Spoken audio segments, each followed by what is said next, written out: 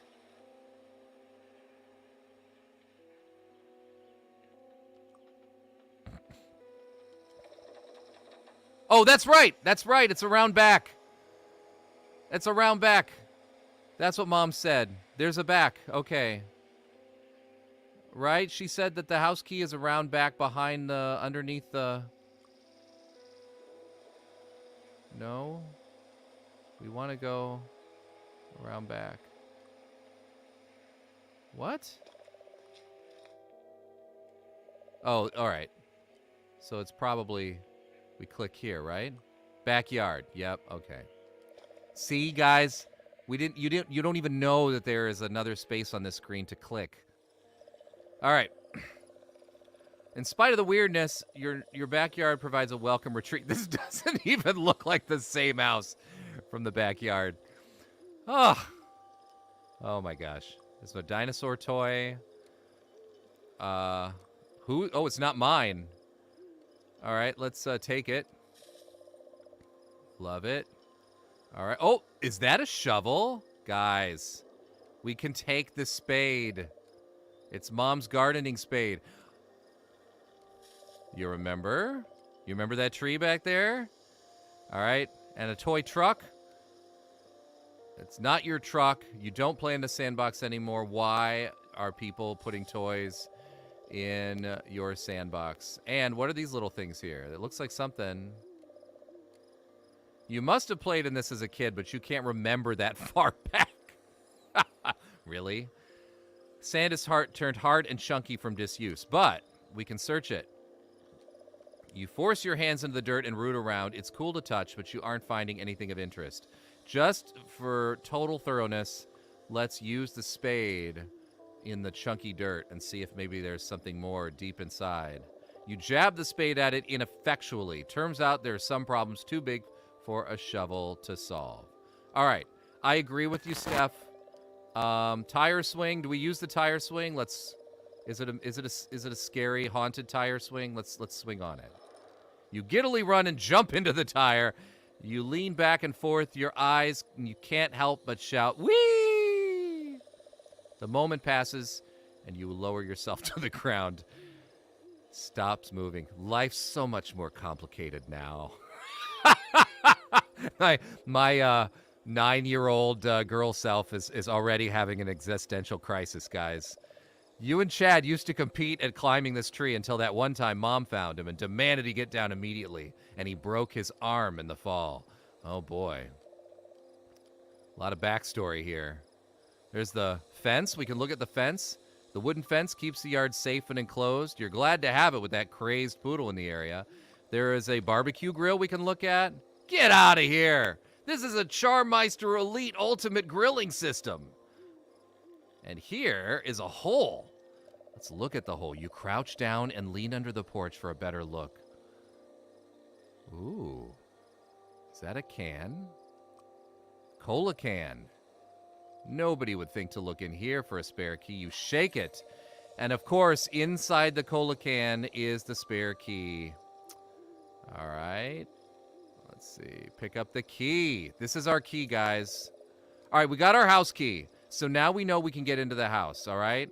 We back out of the hole. Did we climb into that little hole? Okay, but before we go into the house, just because this is an adventure game, we know we need to be thorough. We know we have a spade. And remember that nice-looking tree earlier had that dirt that we couldn't quite dig at? I think we should probably go and retreat safely through the pipe tunnel.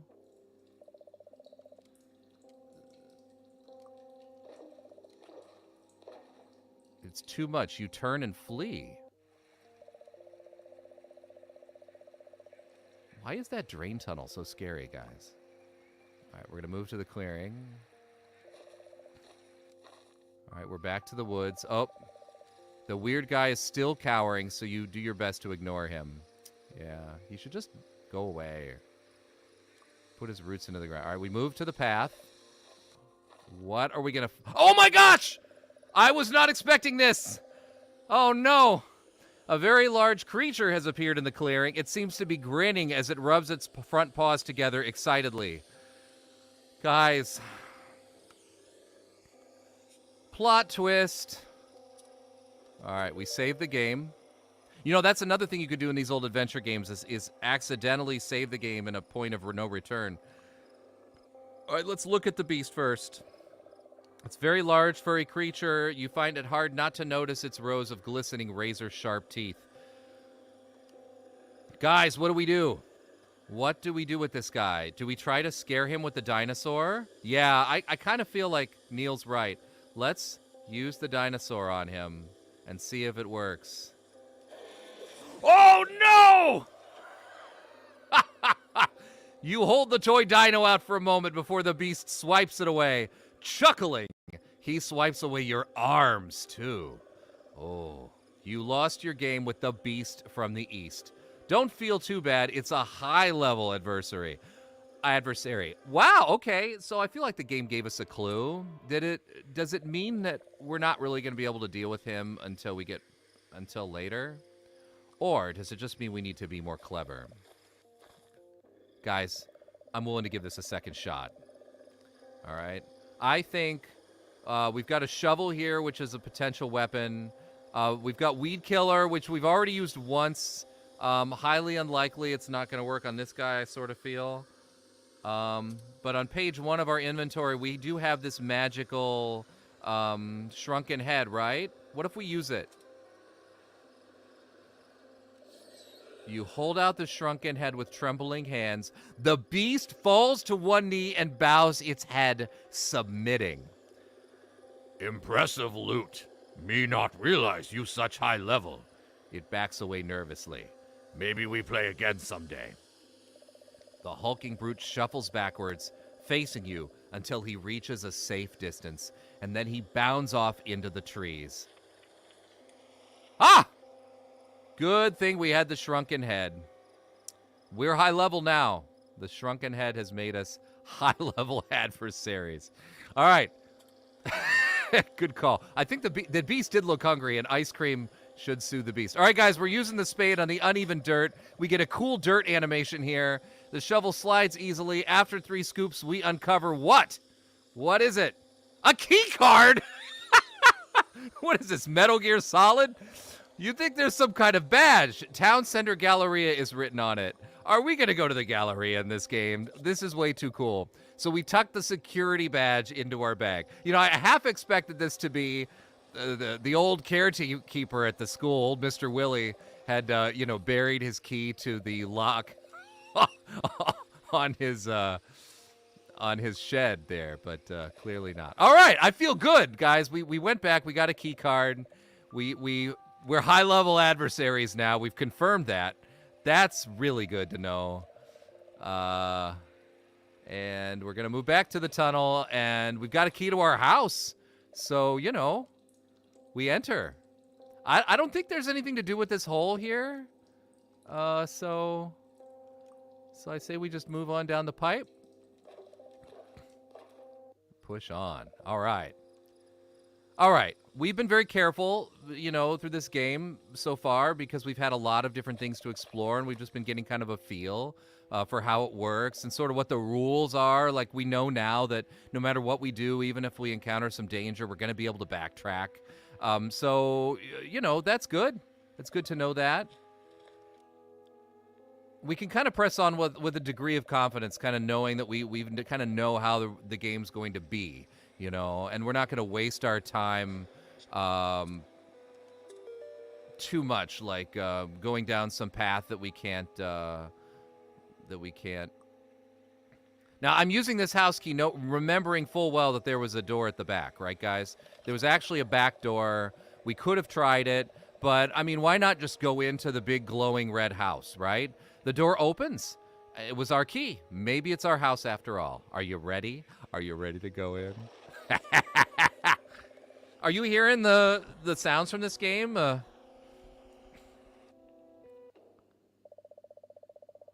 This is, without a doubt, not your house. Mom would never let the entryway get this dirty. You can smell the dust and decay in the air. Oh, wow. Wow, wow, wow. All right, what do we have here? A rug I can't click. An exit to something dark. Strange portraits hang on the wall, but they're not of anyone you recognize. All right, so we got portraits there. It's dark, but you think you can make out a dining room through the arched doorway. Okay, so there's a dining room over there. I hope this brightens up because I can't really see anything right now. The only element of the room that belongs in your house. Mom loves coat racks for some reason, although she rarely uses them anymore. So is there a coat on this coat rack? I don't see.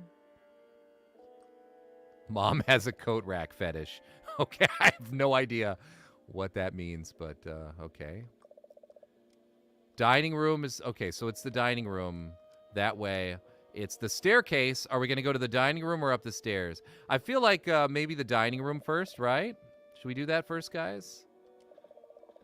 You hurry across the foyer to the dining room. Ooh, not our house, not our people. You spring back, immediately noticing a woman at the table. She eyes you intently, like a hawk searching for prey. Guys, have you read a Goosebumps novel about this? I would love to know. I imagine if you've played Goosebumps, if you've read Goosebumps before, you might kind of have some idea of what you need to do in these situations. Fancy placemat, far too upscale for any of your family dinners. You roll it up and take it for later regardless. I feel like this cup, the glass is already full of dark, thick liquid. Is it supposed to be yours? Prune juice!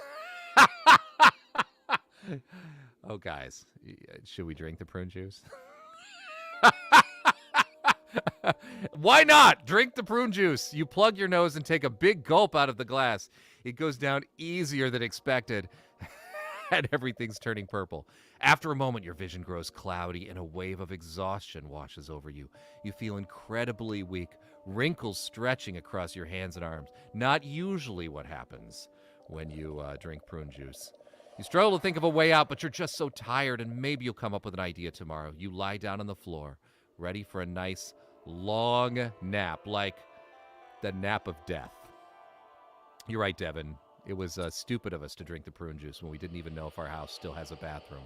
But we're back in our house, and now 3 kids have mysteriously appeared. Yikes, 3 children materialize before your eyes, which you're rubbing in disbelief. This really is a haunted house. Are they kinder than Tyler, the blonde boy? He's a kid about your age. His clothes are a few years out of date. He's also flickering in and out of your vision periodically. Let's talk to him. I live here, you know, he says. I hate going into the basement. He looks away embarrassed. After a moment, he continues. You believe me, don't you? I have no reason to doubt you, blonde boy. I can't imagine the basement in this house is, this is my house, really. Prove you. Believe me. He seems insistent. You gotta believe me. Just don't make me go into the basement. That's not an option. I only have look and talk, so you're safe. There's no make him go into the basement option. All right, let's go to this boy. Young boy. A translucent little boy much younger than you. You'd guess 7 or 8 years old. Okay, so we must be more like 12 or 13, I guess. The boy mumbles quietly as you approach. I want to hear the song, but I can't find it. He digs his foot into the carpet nervously. If I look, it'll wake Mom and Dad. Okay, so we know he's got something to do with the basement. He's got something to do with a song maybe we need to find, like a CD, or... It's my favorite song. I want to listen to it, please. All right, so I feel like the ghosts are giving us tasks. Don't go into the basement is his task. That's easy. Or don't make him go into the basement. His task has something to do with song, and let's see what this angry girl has to say. You're not quite sure how she got here. She doesn't seem at all happy to see you, though. No sooner do you look in her direction than she starts shouting. You're not supposed to be here. Get out of my house. Strangers aren't allowed in. Go away, go away, go away. She glares, willing you out of existence. Can't fool me, she grumbles. I was born on a leap year. I know things. Oh, is that a thing? I've been living here for 36 years. It's not your house. Steph, I think you might be onto something here. Devin. And stay out of my room. No boys allowed upstairs. We are a ghost now, huh? I think we're ghosts because we drank the prune juice. Is that woman still back here? Oh, she's still back here. She eyes you intently like a hawk. Okay, should we talk to her? Maybe she can tell us what happened. You've never seen this woman before in your life. How did she get in? Maybe she lives here. All right, let's talk to her. A toothy grin spreads across her face. There you are, Todd. Come give me a big kiss. Are we going to kiss her? Or no way? Of course we're going to kiss her, guys. That's way more interesting than not. All right, let's give her a kiss. You hesitantly walk to the woman, then lean in to kiss her wrinkled cheek. It's clammy and loose. She smells like dust, mothballs, and some spice you can't describe. That's better. Now your Aunt Dahlia poured a glass of prune juice, your favorite. Down the hatch. Oh, we already drank the prune juice. We already did it.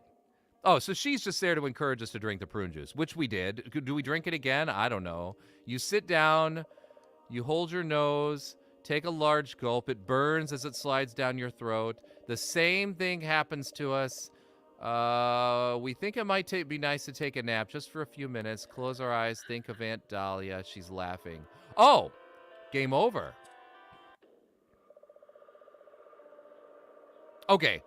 Maybe we're not ghost guys. Maybe the prune juice was death. Maybe. I don't know. I'm a little confused. Did we get a game over the last time we drank the prune juice? Because if we did, then that was probably just death. But if we didn't, then...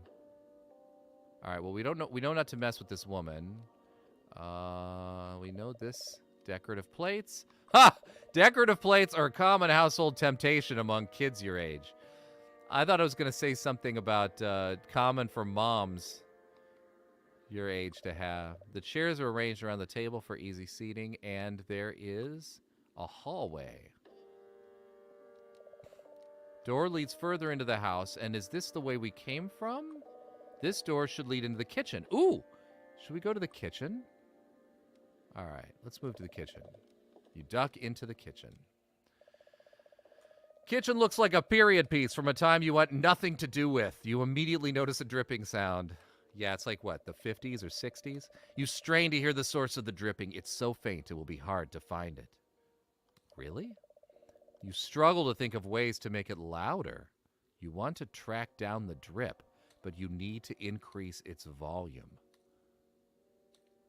What? What? All right, well, I don't know what that means. We're supposed to do something to increase the volume of the dripping sound? Like put something to our ear or something? All right, well, anyway, there is something in the garbage disposal for sure. You peer into the drain leading to the garbage disposal. There's something shiny down there. Do we reach our hand into the garbage disposal? It's not even an option. I feel like this game's very educational because...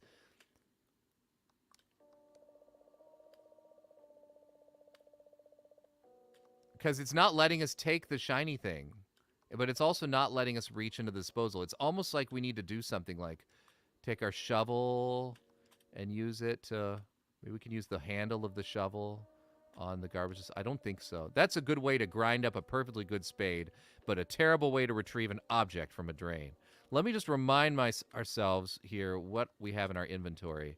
Is there anything else in here that could be used to pull something out of the drain? I can only sort of think of the key, but I don't think so. The key's not gonna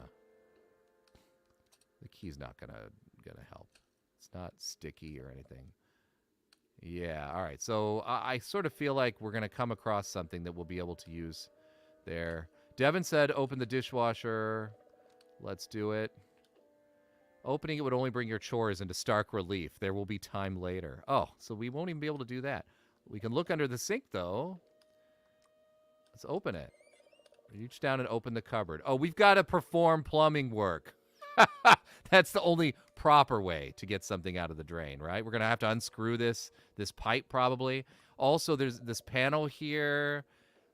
You wonder why they did that. So a panel has been hastily attached here, and you wonder why they did that. So clearly, if we get a screwdriver later on, or if we use the flat side of the key... Maybe we can use that to undo the screws. This isn't your locker. Oh, okay. Sorry, guys, but that should work. And I doubt the spade is going to work on the keys either. That wouldn't on the screw. All right. But there's other stuff here. It looks like a dust bunny or something here. A suspicious-looking sponge. As you move left and right, it almost seems to be following you, watching. I'm pretty sure I have a suspicious-looking sponge in my kitchen right now that probably needs to be changed. Against your better judgment, you pass the sponge into your bag. Let's look at this suspicious-looking sponge a little closer. It's certain it was moving a second ago. All right, so we have a sponge that's kind of alive. Something isn't right. You're sure of it. But there's also this dish soap, a bottle of liquid soap. It claims to leave your dishes squeaky clean and your hands nice and soft. Well, you lock the top and drop the dish soap in your pack because that is a safe thing to do. Of course, we're going to use sponge. We're going to use the dish soap on SpongeBob's parents here. There we go. You gently squeeze the bottle, not quite enough to make soap come out. Instead, it creates several tiny bubbles that float for several meters before popping. Delightful. Okay, so the soap makes bubbles that float, but it's not going to help us with the sponge. And I'm looking in our inventory here, and I'm not immediately seeing anything that we could use with the sponge, except for maybe the weed killer, but I kind of doubt that. See you later, Steph. Thanks for peacing out. Please come back later. We'll probably still be playing this game for a while. All right, let's exit. Let's see the blender. That looks... Mom's been on a smoothie kick because they're easy to eat on the run. And let's look at the toaster. You can't think of the last time you made toast, yet the toaster is mysteriously on the counter. Here's a fridge. Let's look at the fridge. It's, well, green, incredibly green. Yep, it's a period toaster. You grip the handle firmly and open the fridge, and inside we find purple stuff. Large bottle of juice. You're really not a fan. Drinking stuff like this makes you feel like an old lady. Is that more prune juice? You're certainly not going to drink it, but you find yourself taking the juice anyway. So we're willing to drink the random prune juice on the table that the old lady, the creepy old lady's convincing us of, but we're not willing to drink the juice out of the fridge. Jelly jam. Trust Jelly Jam for only the best jellies and jams. Sure thing. All right, let's take that. You decide to take the flavor of Jelly Jam with us. We're not taking the jam. We're just taking the flavor. All right, and we can't close the fridge, so I guess we've exhausted the possibilities with the fridge. Is there anything on top of the fridge? I don't see. What about this plant here? Believe it or not, the plant was just dead this morning. Not a lot's changed in the kitchen. So on the one hand, you reach up and open the cupboard. Purple PB, just jelly. It says purple peanut butter. Okay, then. All right, so I'm sensing a purple theme here. There's purple juice, purple peanut butter, Camp Jelly Jam. Oh, okay, that's... Yeah, this is a really random assortment of inventory items. I will be surprised if we end up using them all. I sort of feel like there are might be a lot of red herrings in here. I like Liz's idea of putting the sponge in the magic hat. Let's just try that real quick. You squeeze the sponge, holding it as far away from yourself as possible. A bit of water seeps between your fingers. You win this time, sponge. All right, so the sponge, it looks like we might not be able to use it on anything. Let's open this drawer. Oh, more inventory. Gosh, all right. There's a talisman. Somebody's art project. They created a medal with ingredients found in nature. You decide it looks like a talisman. Let's take the talisman. All right, Kay asking about the freezer. Oh, yeah, let's do that. You decide to take the talisman with you. Maybe it can ward off some weirdness. Let's check out the freezer real quick. Check out the freezer. Look at the freezer. This freezer is, well, incredibly green. Alex the Bold. Okay, I think I know who this is. Am I right? The refrigerator is, well, green. It's incredibly green. Sorry, it doesn't look like there's anything we can do with the freezer. Sorry. It doesn't give us the option to open it. Hello, K-Man. So nice to see you on here. How are you doing? Are you enjoying yourself so far? Have you been watching from the beginning? All right, look to the floor. The linoleum flooring is truly terrifying. I would say so. It usually is. All right, so we know to come back once we find something that we're able to get out of the drain here. Um, but we got a talisman. That's good, right? I wonder if we can like use the talisman on this woman. Maybe she's an evil woman, and using the talisman on her is going to make her go. Let's try it. Use talisman on old lady. You hold out the talisman, but she's not quite sure what to make of it. She grins sweetly to be polite. Okay. I mean, maybe we give her some jelly jam or some more juice. I don't know. We can just try real quick. Try giving her some of this purple stuff, yeah? You hold it out. Yeah, she's not interested in that either. We can try holding out the jelly jam for her real quick. I don't know why I think this, because she's wearing purple. She doesn't care for that either. And the purple peanut butter.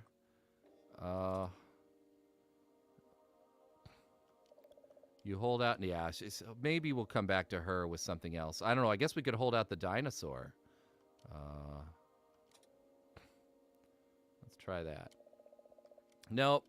Doesn't want the toy dino either. All right, we'll come back to the lady. There's more rooms to explore in this house. Let's go down the hallway and see what's down here.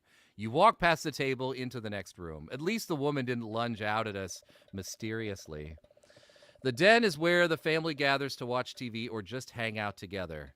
You don't want to hang out in this version for too long, though. Oh, right, this version of our room. All right, guys, already, I think we need to save the game because it warned us we might not want to hang out here too long. It does look a little creepy. Is that a creepy clown in the picture? Look, there's something deeply unsettling about the pictures hanging on the wall. Okay. Coffee table. A sturdy coffee table is great for doing homework while watching TV. Is it, though? A remote. Look at the remote. A television remote. Useful for controlling the TV from across the room. Thank you, game, for telling us what a remote control is for. All right, let's use this remote, right? Let's turn on the TV. Fast forward, mute, stop, power. Nothing seems to work. Oh, that's disappointing. So let's try to just turn on the television this way. You press power, but nothing happens. No sounds, just nothing. Well, maybe the TV's not plugged in. Is there a way to plug in the TV here? Let's look at the bookshelf. The bookshelf stretched from floor to ceiling, full of your dad's book collection. Let's test the bookshelf. You push and pull several books, checking for secret passages, but no such luck. The most you found was a paper cut. Yeah, let's check the bookshelf. There's two different things. You slide so many horses off the shelf and into your collection. Oh, really? Guys, now we have another book. So Many Horses. An equestrian page turner called So Many Horses. That is so weird. We have two books now. Should we try using the other book that we found on the bookshelf? Let's just try it.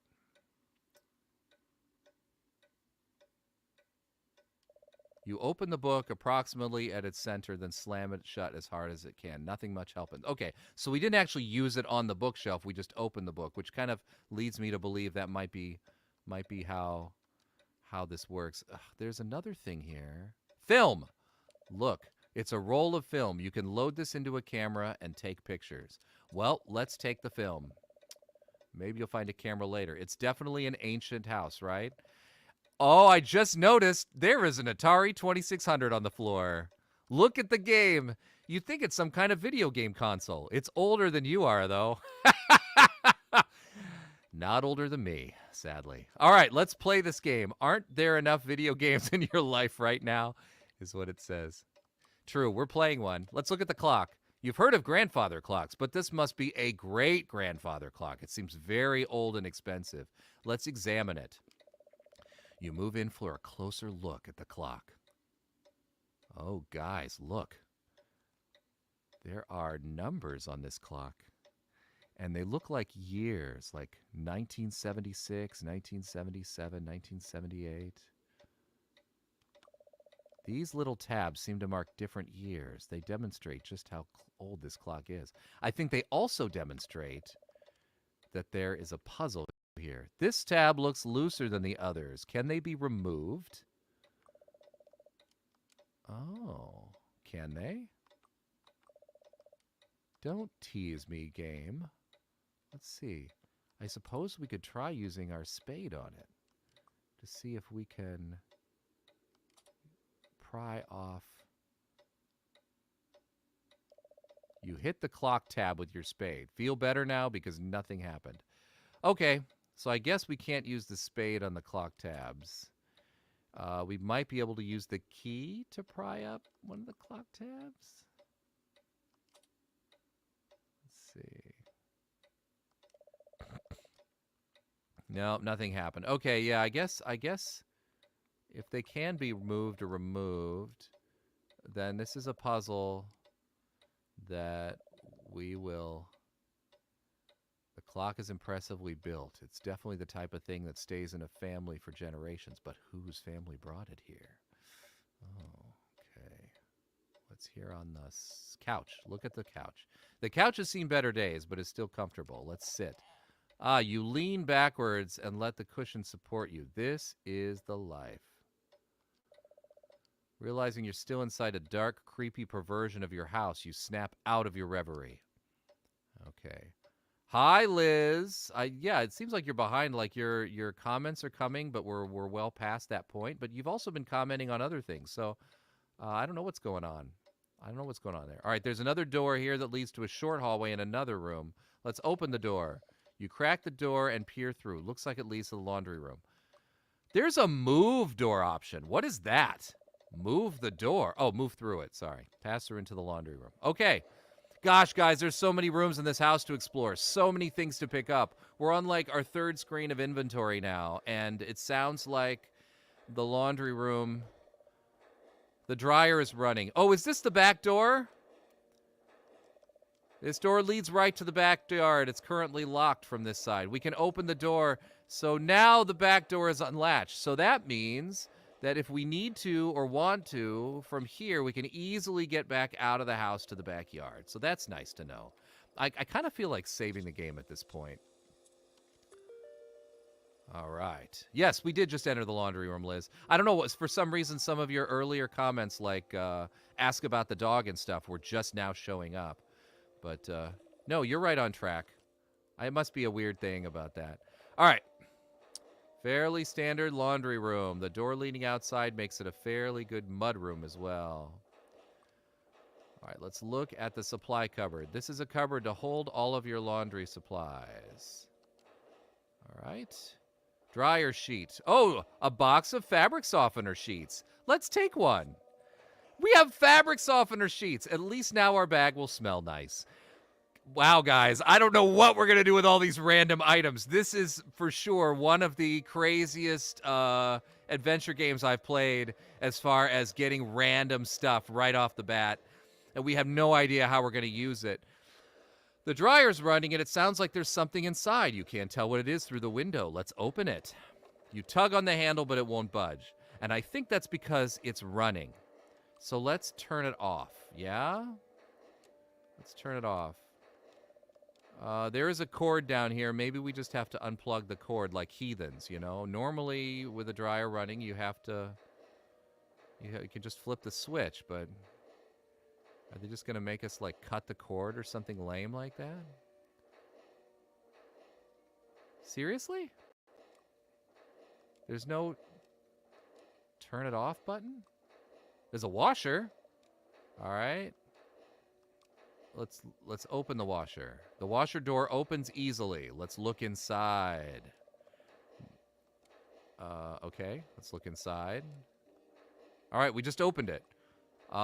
Doesn't say anything important inside. Let's use the washer. You have to shut the door before you can run the wash.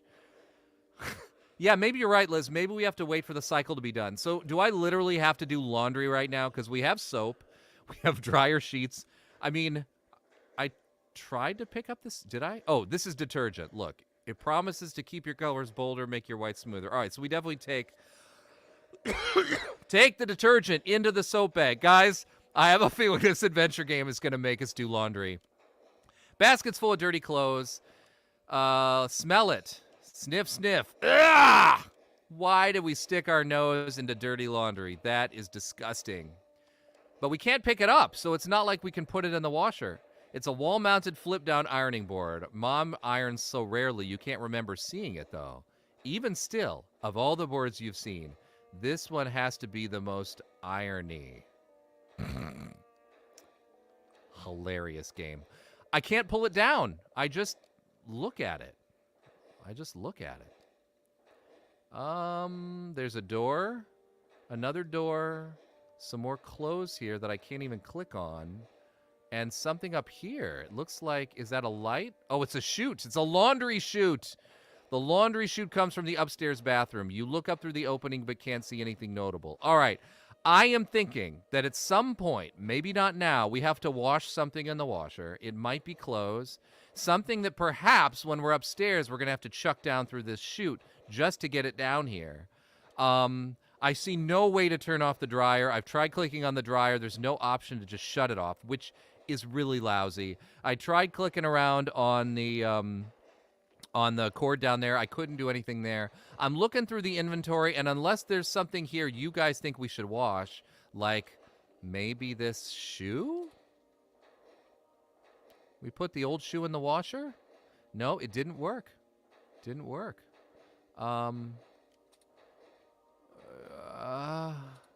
We could put the smelly, weird sponge in the washer.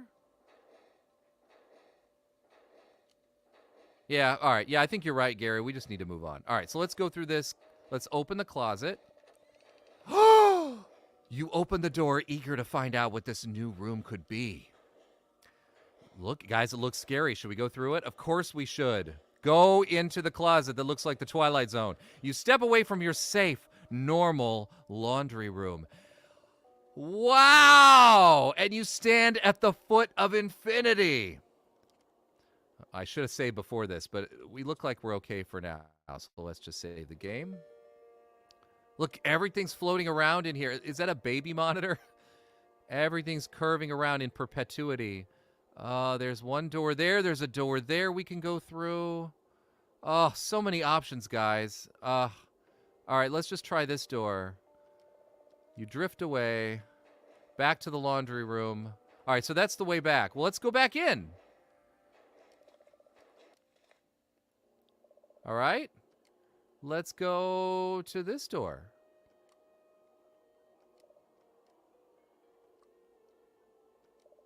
Don't, it says. Okay. All right. We won't. There's something glowing here, though. Film. More film. Oh, let's take that. Okay. You tuck it away for safekeeping. Maybe you'll find a camera later. Yeah, no duh. Let's go here. Oh, it doesn't want us. It cannot exist. It says the door. We can't go through it because it cannot exist. And all right, so we don't have as many options as we thought. I've looked at all these doors, and they all say don't go through them. So the game's not even going to let us.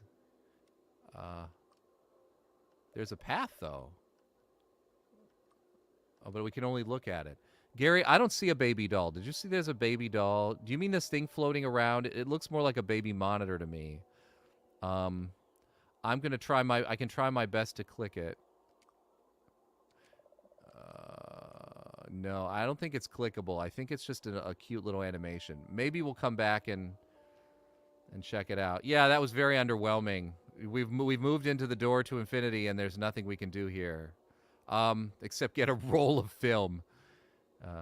Maybe it's an infinite roll of film. All right, let's just go back through this door and drift back away and come back here later, okay? Well, a little disappointing, but okay. And once more, I'm going to try opening the dryer. You brace against the dryer with one foot and try again. Nope, this thing's not opening. All right, we could try using the shovel on it to pry it open. You jab the spade at it. Nope, that doesn't work either. Okay, let's just come back to this. We'll come back to this. For now, we'll move back out. Oh, noticing the bathroom is locked, you knock on the door and there's no response. So we should open the door. What? Oh, so it's just locked, so we can't get in there right now. All right. WD-40, right? Maybe in the garage. Maybe we'll find a garage or something soon. Maybe if we can finally make it back to that shed. All right, so I'm sensing there's not much more to do in this room until we figure out what this grandfather clock is all about, or a way to turn on the TV. Maybe the remote needs batteries or something. In fact, did we look at the remote? It's a television remote. Yeah, I don't know. Maybe this just, I don't know why we can't use the remote to turn on the TV. But we'll move out into the hallway. All right. I mean, our key is a locker key. I'm not sure that would work on the bathroom door. And our house key disappeared as soon as we used it. Maybe when we come back to the bathroom, we can use that. Let's go back into the kitchen. Nothing that we got, like the dryer sheet or whatever, is really going to let us get that out of the drawer, is it?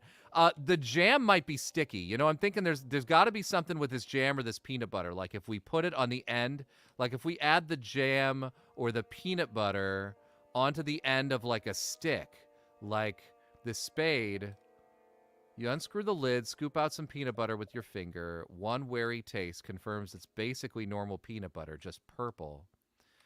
All right, so that's not... Oh, hey, Bubble Milk. Welcome to join us here. You've got this game on your 3DS. Yeah, I know that this game was... it came out on a number of different platforms, which I found interesting. This works as a mobile game, and that's probably actually why it already kind of works here on my Steam Deck with buttons and things, because they did put it out on mobile platforms. It's odd, you know, to have a point-and-click game on a console, isn't it? All right, so we remember that this guy wants music. We haven't found any musical things. This guy says don't go into the basement. We really haven't found a way to the basement yet, so that makes me curious. And this girl just wants us to leave. But we haven't tried upstairs, so let's move to the upstairs. You nervously ascend the stairs to rooms unknown. Did we miss a basement door somewhere, guys? Or is that here? The staircase connects the first and second floors of the house, naturally. Just gonna click in the darkness to see if there's like... Don't go into the basement as a book title, so maybe that's about all it is. Yeah, you might be right about that. Another reference to the books. All right, you can't shake the feeling something is missing from this painting. Ha ha ha ha ha. You've never seen this portrait before. It looks like a creepy sea captain. Maybe it's Grandpa before you were born? Probably not. And this is a girl, a little girl. Maybe she looks a little old for the rest of the pictures. Who picked this out? Blank space. There's room for another picture here. Hopefully something that brightens up the place. Oh, guys, that's a clue. If we were to find some other picture to hang on the wall that brightens it up, like maybe the lost dog flyer? Nope. I wonder if this bright-looking book of coupons would go into that space. Let's see. Let's use it.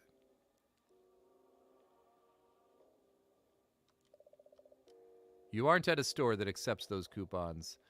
Yeah, it's so dark here, but actually I don't think there really is anything over here. I really think, judging from my two screens, I really think it's just a big black space, but poor design, really. Let's go up the stairs. You can see all the familiar chips where your toys left their marks over the years. All right, well, let's go up the stairs then. Guys, looking at the inventory and seeing that we have that letter addressed to someone we don't know, I'm now remembering that and thinking that maybe one of those ghosts would like that letter. We'll have to see. Remind me about it later. You stand in the upstairs hallway, which seems relatively untouched. And super, super dark. There's a lamp here that I can't click. You guys hear those sounds? It sounds like dogs or something. There's a chandelier we can look at. Sometimes at night, this light flickers. It's the creepiest thing. All right, there's a few doors, and there's something at the end of the hallway. End table. Let's look at it. You always thought this end table was a bit spooky looking, but compared to the stuff you've seen today, not anymore. I mean, I can't see this end table very well, but there's a portrait above it. A familiar family photograph, comforting. Okay, so even though this is like a haunted house that doesn't seem to be ours, there are little bits and pieces of our stuff in here. So that's interesting. All right, so we got different doors to go through. Let's just go through this door. Dad's study is locked, like it always is when he's out of town. The key should be around somewhere. Okay, so we'll come back when we find the key to that. Let's open this door. There's not even a lock on the door, but it's not opening. It feels like someone's on the other side holding it shut. Did you hear that, guys? Listen. And you saw the animation, so there's something spooky. But we can't open that right now, okay? So let's try this other door that Our room! Oh, cool. It won't open. Mom's right. It is annoying when someone locks your bedroom door. Okay, so something is keeping us from getting into these doors in our house, and it's telling us to go away. I do kind of wonder if that angry girl ghost who was all about us getting out of the house might have something to do with this. So just like like I said, it occurred to me that because we found this letter, you hope this situation resolves soon. You'll never get used to ghosts living downstairs. Yeah, Gary, I did look at the chandelier. It just said it was the creepiest thing ever. Hey, Steph, welcome back. All right, so I'm going to try handing this letter to her because maybe that'll calm her down. No! She hits the letter right out of your hand. You just want to take all my stuff. Well, you can't. I locked my room. Oh, so she is indeed the one who's locked things. So what are we going to do to appease this woman, this girl, so that we can get into our room? What if we give her coupons for ice cream? She would like that, wouldn't she? Nope, she doesn't like that either. What if we held the mystical shrunken head out at her? Will that just make her go away? No. Oh, didn't work either. Is this a shoe that she's been searching for her whole life and cannot go back to the netherworld until... Talisman! Thanks, Gary. Yeah, forgot we had the talisman. All right, let's use the talisman on her. Nope, she hit it right out of our hand. What if this girl likes peanut butter? Maybe she's a big fan of purple peanut butter. All right, let's give her that. No, she hit that right out of our hand. What about jelly? She keeps saying you just want to take my stuff, right? Maybe some of the stuff we found in the backyard belongs to her, like this toy truck. Maybe we just give it to her. Maybe it's like returning it to her. No. And the dinosaur. Yeah. Nope, dino doesn't work either. Okay, so, boy, guys, we're getting to this point right now where I'm a bit stuck. Like, I feel like we've explored everywhere in the house, and we've tried almost everything. Unless you have any ideas, I see that Gary volunteered to consult a walkthrough for us. Maybe, because this is a live stream, if I were playing this game by myself, I would honestly just click around for the next 2 hours trying to figure out what to do. But for the benefit of the crowd here, Gary, maybe you or somebody could look up a quick walkthrough and maybe just give us a hint at what we're missing so that we can move on through this game. Let me one more time. You know, sometimes with these games too, though, what happens is you go to a place that you were at before and something has changed. You know, like before we had the... do we give this person a horse book? Does she like horses? You go back before, like when we went back to that one place and the werewolf was there. Maybe if we go out the front door... You remember that woman walking around with the creepy dog? I wonder if she's back. No, nothing on the street. Is that bunny back? Or the woods in the school, right? Like, Let well.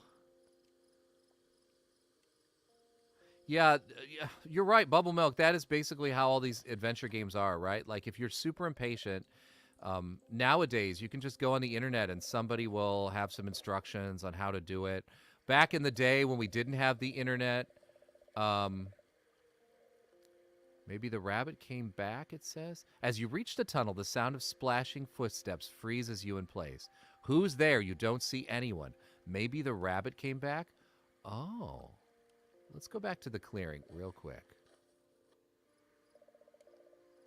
You feel like you're being watched. You glance around and can't see anyone, but you're certain something's out there. You know what? Do you see something here? What is that? That's just the path. There's something out here. And if we go back to the peaceful tree... All right, Gary consulted a walkthrough for us and said we needed to give the letter to a different kid. So we'll do that in just a second. But right now, real quick, I just feel like there might be a possibility. See, you approach the bridge, but pause. There was a rustling in the bushes just now. Something is not right. Look at the bushes. You nervously peek between the leaves. Phew, whatever's making those noises isn't in here. I just wonder if that rabbit's back.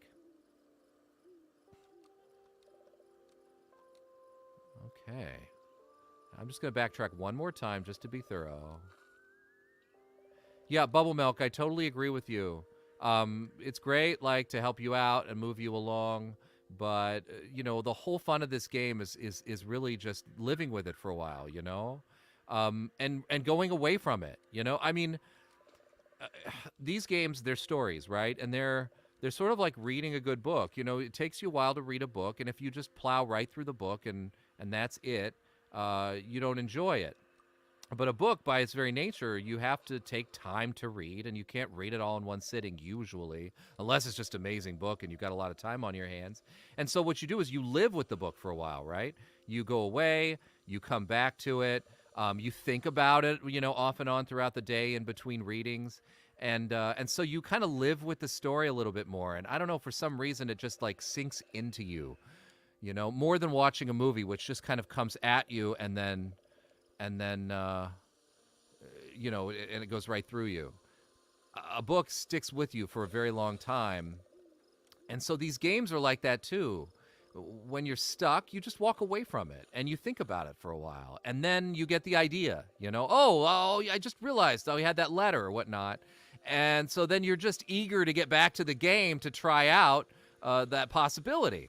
So it's all the fun of these games. You know, it's not like a Tomb Raider or a modern game like that where you're, you know, where you're just going to plow straight on ahead. And if you're stuck, it's because you're doing something wrong, you know? You're not doing anything wrong if you're stuck in this game. You just got to think about things a little bit more. You just got to try different stuff out, and it forces you to live with the game more.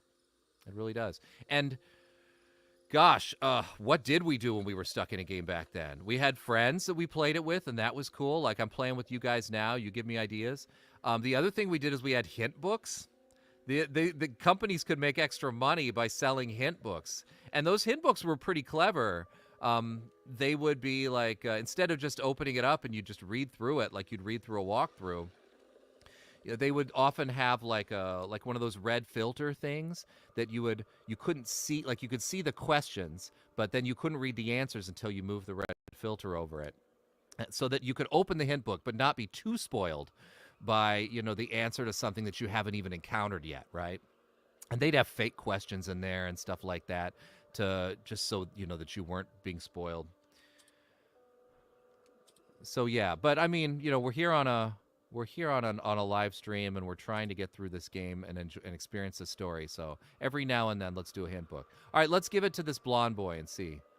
He takes the envelope eagerly, confirming his name on the address. He tears it open, reading the enclosed letter with much interest. All right, there are flashes, and he disappears. As he reaches the end, the ghost looks to you and smiles. He seems to be at peace. Just as suddenly as he appeared, the child fades out of view. You feel his presence leave the house gently. A moment later, the basement door unlocks with a resounding click. And there's something new on the floor. A photo paper.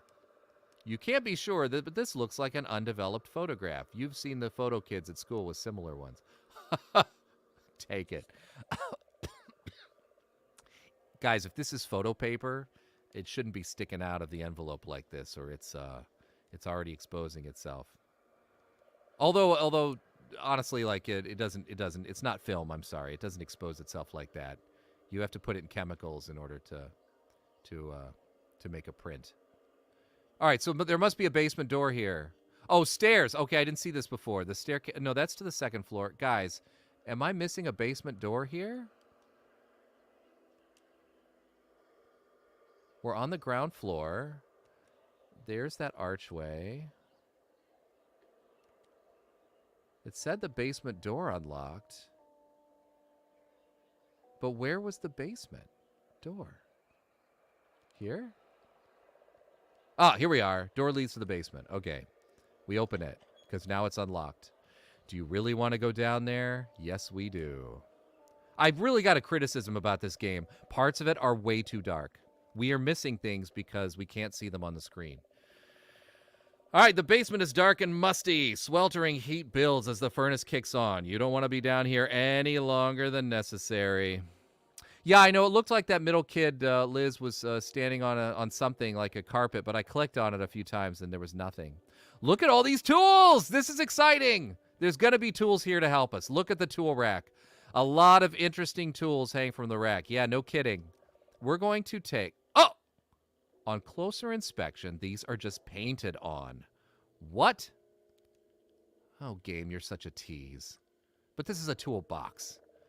A large toolbox your family uses to make repairs around the house. Let's search the toolbox. Inside, there's a standard flathead screwdriver. We reach in and take it out. Perfect.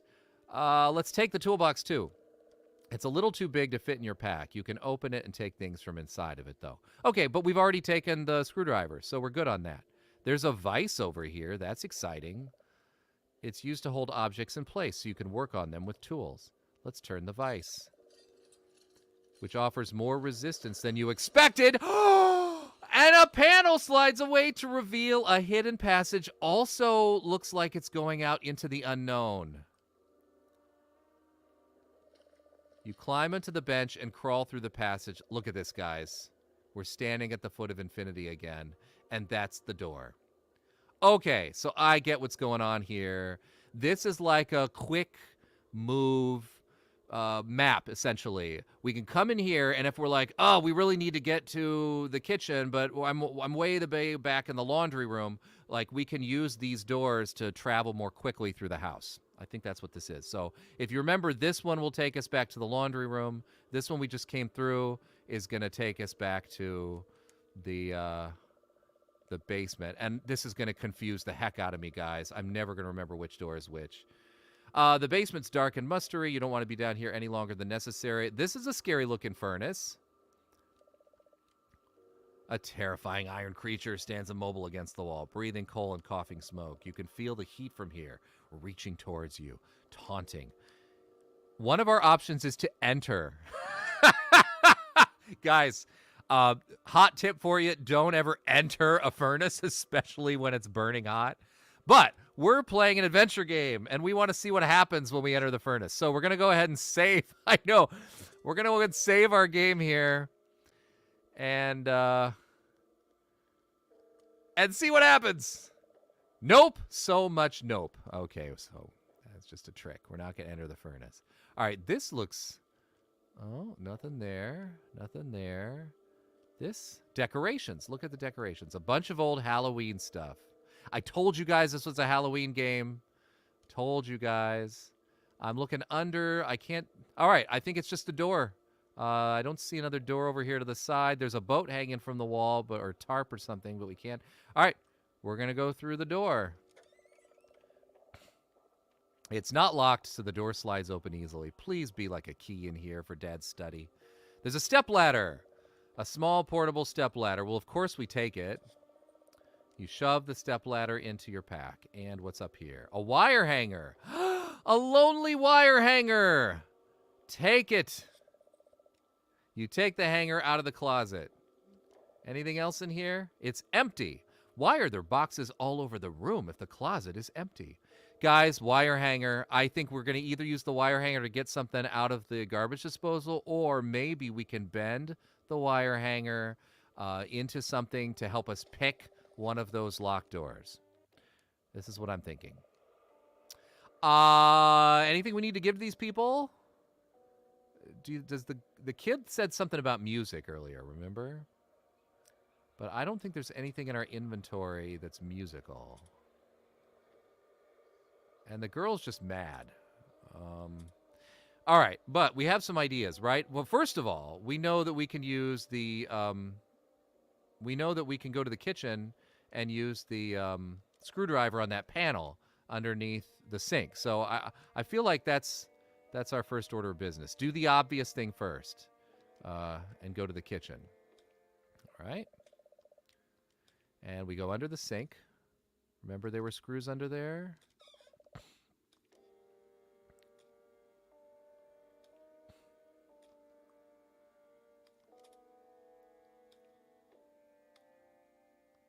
Screwdriver unscrew. You carefully remove the screw with a screwdriver. Is that what is this? Another tunnel we can enter? Crawl space. I don't know. That looks awfully tiny to be a crawl space. I don't know how big we are because we can't see ourselves, but if that's a crawl space, oh my gosh. All right, let's move into the crawl space, guys. You tuck your arms close and squeeze through the hole. Hey, there's a tunnel back here. Oh. All right, here we go. Here we go. The hole opens up into a tunnel, stretching into the distance. It's cramped, and you already have dirt in your hair. You can hear the dripping, though. You need to find the source of that leak. Okay, so that dripping they were talking about earlier, that was a hint that we needed to find the source, and we're clearly getting closer to it. All right, so we can move backwards. I don't see anything along the walls here. I see this kind of pipe up along the top. Oh, there's a pipe. Let's look at the pipe. A metal pipe runs along the ceiling. And, yeah, barbarian vibes. Gosh, move forward. Barbarian, Gary, as Gary is mentioning, is a horror movie we've done on our podcast before. Here the tunnel splits. You listen for the drip. Oh, boy. We can go forward, or we can go right. Let's look right. The tunnel diverges here. Let's look forward.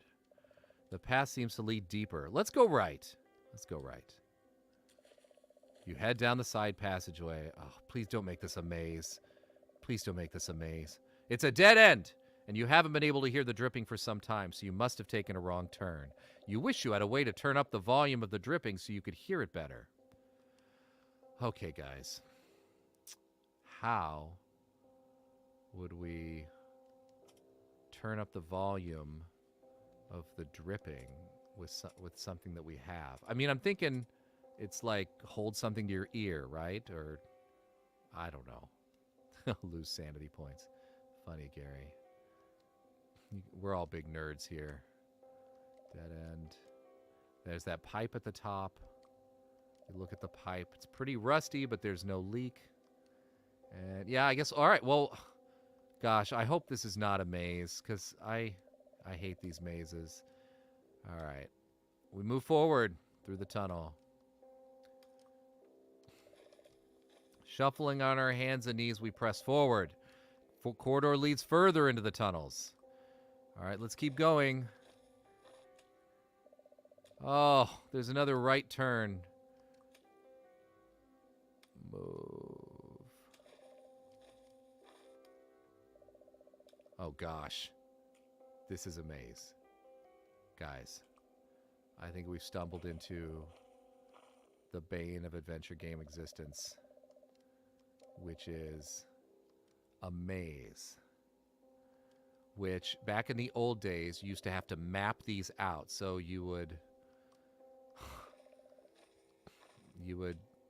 turn around, and then you would draw this map on your paper.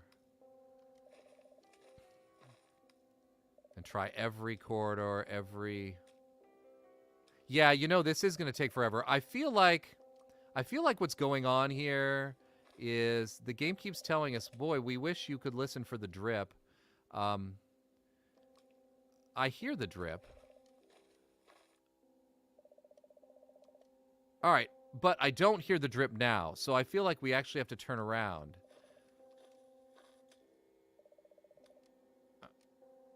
And it talks about turning up the volume.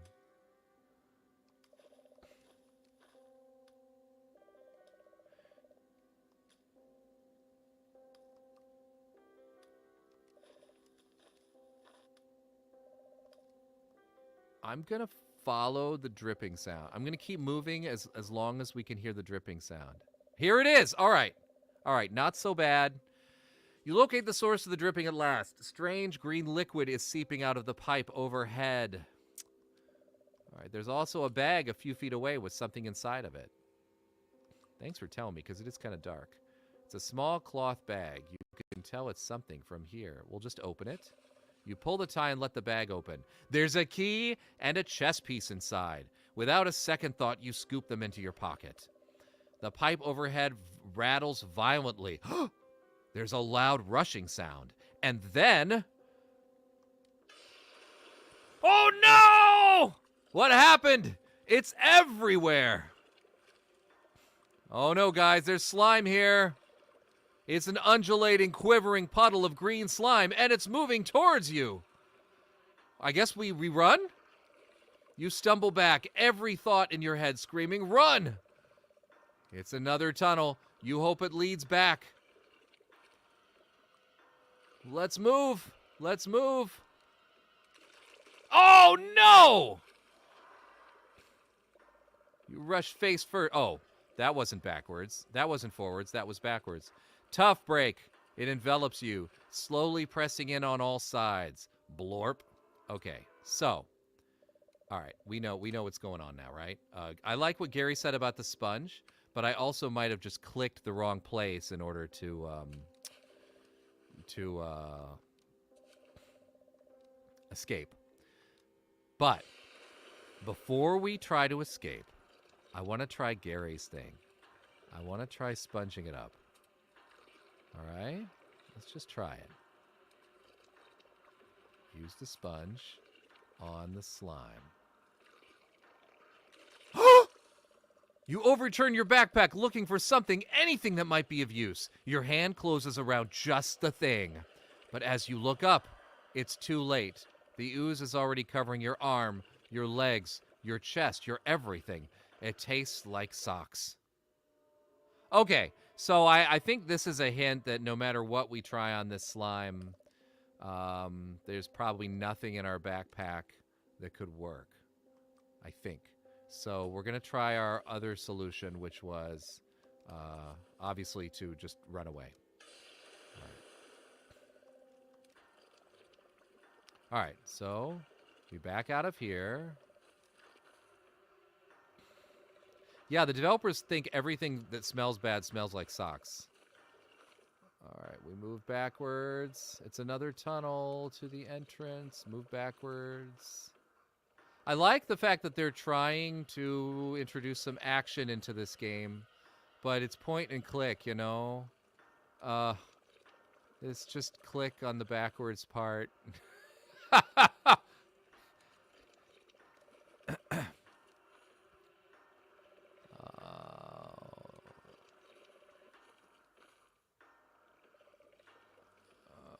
Please tell me we're moving in the right direction.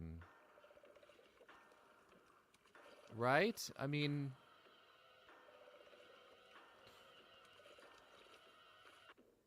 All right, we're back in the kitchen. Yeah, Liz, this is exactly how we become Ninja Turtles. I think we missed our point there.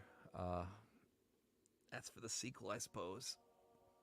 You tumble out of the cupboard, sprawling across the floor. You're finally out of that tumble. But guys, we take several appreciative breaths to calm down. The monster blood didn't follow us out here, so we're safe for now. Okay, I know and I've heard enough about Christopher, and plus Gary mentioned it earlier, I think, about R.L. Stine, that all the green slime is a reference to one of his books called Monster Blood. That would be an interesting read, I suppose. You happily kick the cupboard closed. Has anybody read Monster Blood? Can you give us an idea of what it's about? I don't know. Like I said. All right, let's try doing what I was interested in doing and using the wire coat hanger on the thing in the garbage disposal. You carefully bend the hanger into a hook. You manage to do so after pricking yourself a scant 4 or 5 times. You thread your new hook into the disposal drain and easily remove the object inside. It's a key! You place it in your pack. Oh, I feel so good about this, guys, because guess what? We now have 2 new keys, right?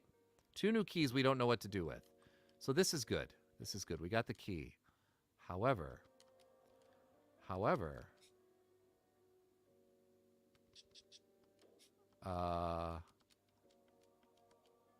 we seem to be a little locked up. Oh, okay, good. Whew, that was close. I thought the game froze on us there for a second. All right, so where were the places we needed to use keys? I know there was a place. Dad's study upstairs was a place, and then there was in the laundry room, right? In the laundry room, there is a bathroom that's locked. That it sounds like there's someone behind there. Where should we go first? Should we go to the bathroom, or should we go upstairs and open Dad's study? I need to take another drink of water. You guys punch in where you think we should go, and we'll take a poll, and we'll head there. Let me just take a quick sip. Coffee. My coffee's cold by now. The game's too exciting. I just can't drink my coffee fast enough. All right, so K-Man says Dad's study. Alex the Bold. Any other thoughts? I'm tempted to go to Alex's study, Dad's study, actually. I am a dad. I know all the most interesting stuff is in Dad's study. Liz says Dad's study. You know, coffee, as a voice actor, you learn things about your voice and what happens to your body when you do certain things. Coffee wakes you up, and I need it every morning, but it also dries you out.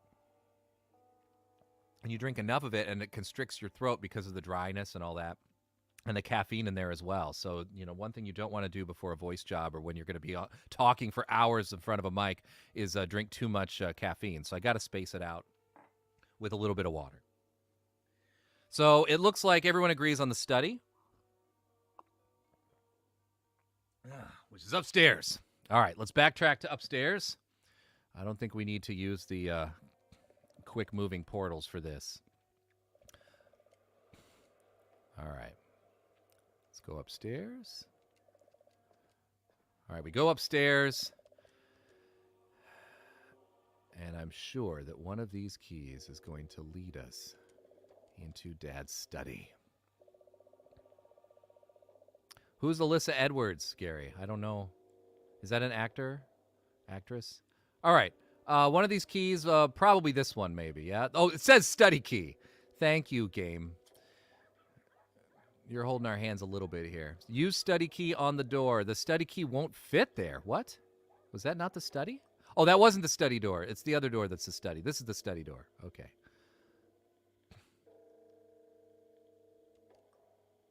Use study key on door. The key slides naturally into the lock, which opens as you turn it. Here we go through the door. Oh, it's green and glowing. You sneak into Dad's study. This is such a kid thing to do, right? Oh, here we are, and he has a computer. This study feels set apart from the rest of the house, everything being made of expensive wood like oak and mahogany. Oh, there's a chess piece here, guys. There's another chess piece. A rook. It appears to be a handcrafted wooden chess piece. Let's take it. All right, so we're collecting film, and we're also collecting chess pieces. Fair enough. There's something black here on the carpet. A rug. Look at the rug. You'll never understand your dad's obsession with shag carpet. Dad is from another era. Oh, this is, looks like more film. Oh, I thought it was a camera. It's a roll of film. You can load this into a camera and take pictures. All right, we will take the film. And there's a piano here. Can we play piano? Did we take piano lessons?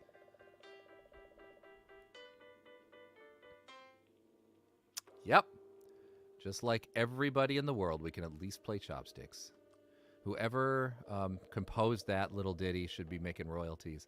A framed motivational poster. Your dad's also nuts about these things. Let's look at the bookshelf. Volumes and tomes are packed tightly. A few of them look interesting. All right, check this out. Climb.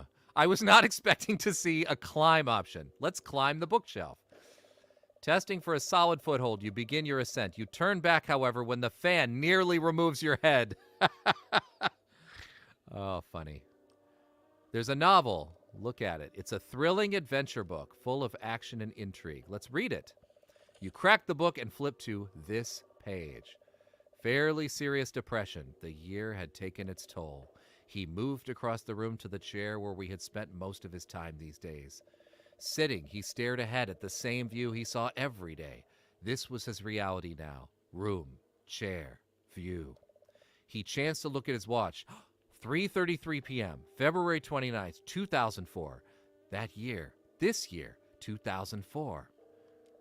He wondered if he could only remove this year from the calendar, like it never existed. Would things be different? Okay, so we just read a novel where a character in the novel is hoping to remove a year from the calendar, 2004, and hoping that things will be different. Do you remember earlier there was that grandfather clock downstairs that had all those years on it, and it said it looked like some of them could be removed? Clearly one of these puzzles is that we need to go downstairs and remove the year 2004 from the grandfather clock, right? I don't know why, but it's just one of those ghostly weird things we got to do. So everybody put a pin in that. We will come back to that. We will remember to do that later. First, let's check out a few more of these books that are sticking out because I have a feeling... All right, you crack this book. It's not uncommon for one or more ghosts to populate an area of spiritual significance. Frequent haunt areas include childhood homes, schools, playgrounds, and points of passing. All right, so that's a book told us a little bit about ghosts. This heavy book, let's read that. You crack the book and flip to the first page. Another long-standing myth is the mirror demon. This can be found across many cultures. In the most interesting versions, the creature cannot leave its mirrored prison. It's actually attacking its victims' images in said mirror. Ooh, I wonder if we will encounter a mirror demon later in this. There's a manual. Let's read it. You crack the book and flip to a dog-eared page. Order of operation. First, place batteries back into the back of the player. Second, open the cassette door and place the cassette inside until it clicks. Take care that the top of the cassette is facing down. Lastly, close the cassette door and press play to begin listening to music.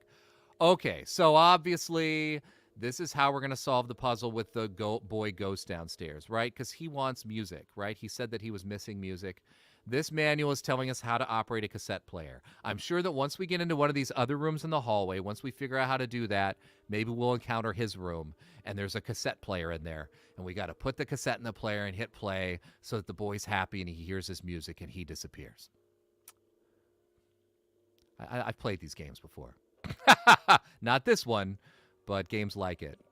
You crack the book and flip to a random page. Some legends claim a gargoyle's saliva turns its prey to stone, leaving some experts to speculate the side effects of an all-rock diet.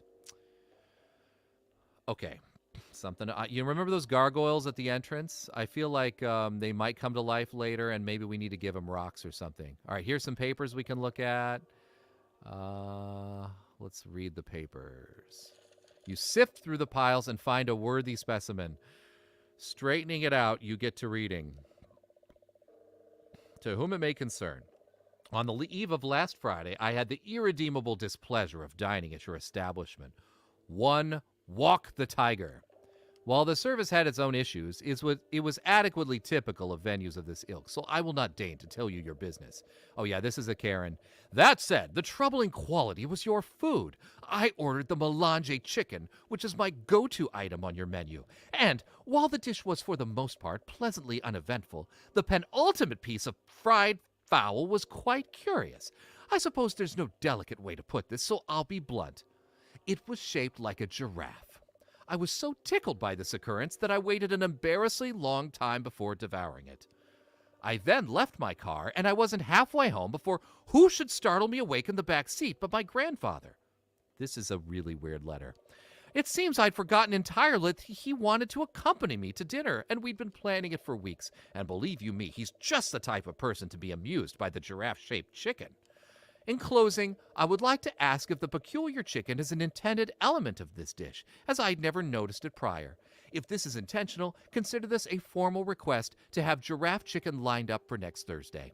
I will be returning to this then with my grandfather, and our plan at this time is for him to join me in the restaurant. Given your role in the aforementioned mix-up, I believe this to be a reasonable concession. Thank you for your understanding, Theodore M. Ingram. Is this our dad writing this letter? He sounds weird. Here's a computer we can use. Let's use the computer. You tap the keyboard to wake it up, but it's locked. You're going to need a password to access this computer. Let's look at this Post-it note. Dad's also a very insecure person. It says, I always remember my password in the bathroom. Ah. All right. Does that mean that the word is like toilet or something? I think it means that we're not going to be able to get the password until we enter the bathroom, which was locked, which was downstairs. I bet we'll find the password there. So, unless you guys think there's anything else to do in here, let's just check this paper real quick. There's another paper. This was the same long letter of complaint to a restaurant. Oh, that we read before. All right. Okay. I'm going to look at the window really quick just to see if there's any hints there. The backyard looks gloomy from up here. Dark sky, barren tree, lonely tire swing rocking in a forsaken breeze. All right. I think unless we look at the desk here, the desk is messy. All right. I don't see a drawer we can open on the desk. I can't see us interact with the chair. Sorry, we can't take the poster, Liz.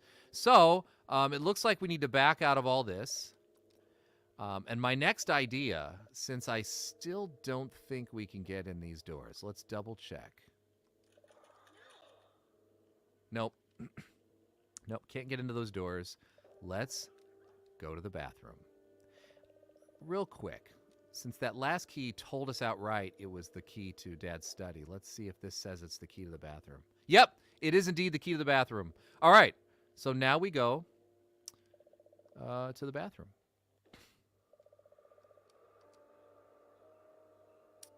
All right, bathroom time. Do you guys remember where it was? It's through here, right? To the. Was it through the kitchen? Or was it through this other? No, this is the, Oh, I'm so... Oh, that actually scared me. The TV just turned on, guys. Oh!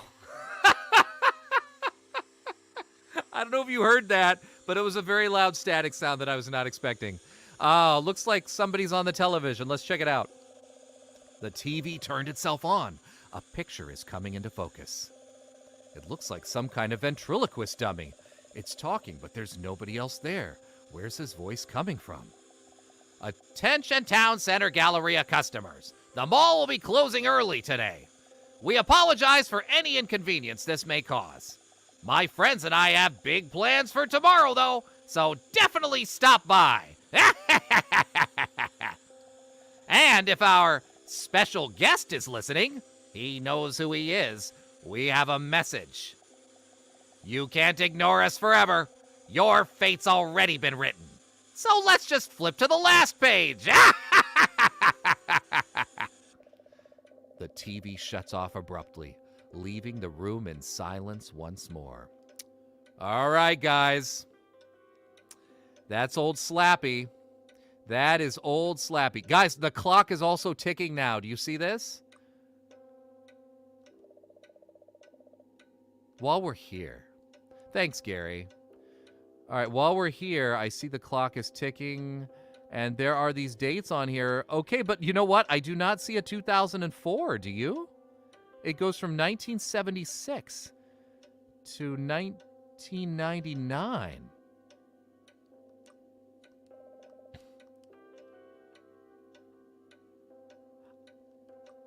I'm just going to try using the screwdriver to peel off one of these, right? Just to see what happens. Oh! We wedged our screwdriver under the 1988 tab and push. It pops off immediately and clatters to the floor. Did you hear that? A shriek echoes through the house. It sounds like it came from the entryway. It rings in your ears before abruptly stopping, as if it never happened at all. Whoa, guys. Did that come from one of the ghosts? I'm sorry, we got to go back out into the entryway and just see what that was before we move on. I know we were going to go to the bathroom, and we will, but I think we should at least see what happened when we pried off that year. Just one ghost remains haunting the entryway. Did we just kill that ghost? The girl ghost, right? She was there, right? Did we just, or did she go away? I can't remember. Yeah, we removed 1988 from existence, and she was born in 1988, and so we removed her, and now she's gone. Yeah, she was a jerk. I wonder if that means that we can now get into the doors upstairs, because I sort of feel like she was the one keeping us from those doors upstairs, because something was holding it back, and there was all this, get out of our house, and she was the angry one who was saying to get out of the house. Let's go up the stairs and check it out. Let's just check this out real quick. Or no. Let's go to the let's save time. We're gonna go to the bathroom first and get the password because we got to go upstairs anyway, right? To use the password in the computer. So let's. This woman, I feel like there's got to be a way to make her leave. Just sitting there creepily, waving her cup in our faces. All right. All right.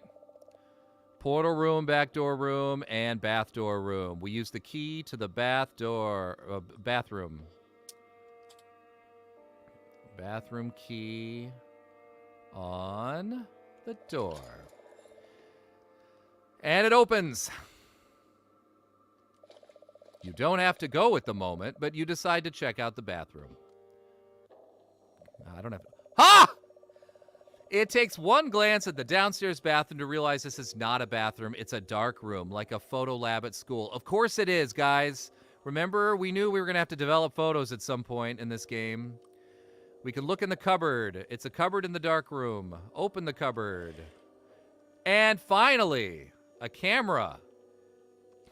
Take the camera. You tuck the camera away with great care. You hope it's not haunted or anything. Was there an R.L. Stine book called The Haunted Camera? I do wonder. There's a container. It's an empty plastic bottle. These can hold about anything. We'll take the empty plastic bottle. Guys, this inventory is getting massive. We have 3 screens now of stuff to use. A little intimidating. There are photos we can take. You pick a photograph that stands out and pluck it from the rest. Let's use the photo. Oh, I don't know what to use it on. Nothing, I guess. Use the odd photo on the sink? No. Let's look at the photo. A photo you found. It doesn't look the least bit familiar or useful. Okay, well, why did we pick it up then? The other photos don't look very familiar. All right, there's other chemicals here. There's a bottle of stopper solution. It neutralizes the effects of the developer on the photograph. This is a bottle of developer. It brings out the dark areas of the image. And this is a bottle of fixer. It ends the development process. Plastic bottle for the cold water by the sewer opening. Oh, you might be right there, Liz. Like outside, right? And this is tongs. We take the tongs. All right, for those of you who are too young or just never developed photos before, the old school way, this is what you do. You know, first you have to develop your film, and then you put it through a device called a, what do they call it? A blower upper? What is it called? Anyway, it shines light through the film onto photo paper, which you do in a dark room, and that imprints an image that you can't see yet on the paper. And then you put the photo paper through a developer solution, which then starts to make that image appear. And then as soon as the image appears to the point where you want, then you immediately put it in the stopper. in order to stop the development process, because if you leave it in there for too long, it'll all just turn black.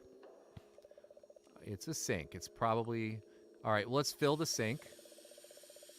Water pours out of the faucet, filling the sink. I do wonder if we can use that empty container on the water in the sink. You can't see much reason to put in the container. It's perfectly fine out here. Okay, so I guess we don't need to fill the container with water. And here's the chair. Wow. All right, so we're going to need to come back in here to develop photos. So, guess what, guys? This isn't a bathroom at all. Is there another bathroom in this house where we're going to find the password to Dad's computer?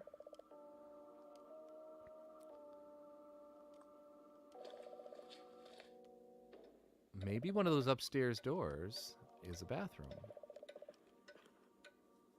The one in the envelope. Oh, you think that paper already has an image on it. Oh, very, very smart, guys. I'm sorry. I don't know why I didn't think of that. I was thinking we were going to need to be taking pictures and making our own photos.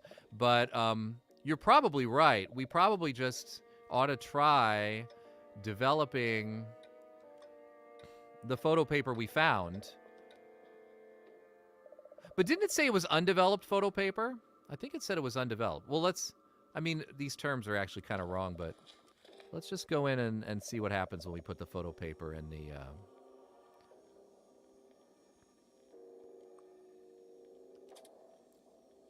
All right, let's use it on this tub. Careful, you don't want to expose it to the light. All right, so yeah, it hasn't been exposed to the light yet. So we're going to actually have to go through a development process on this paper. One thing that, I could do...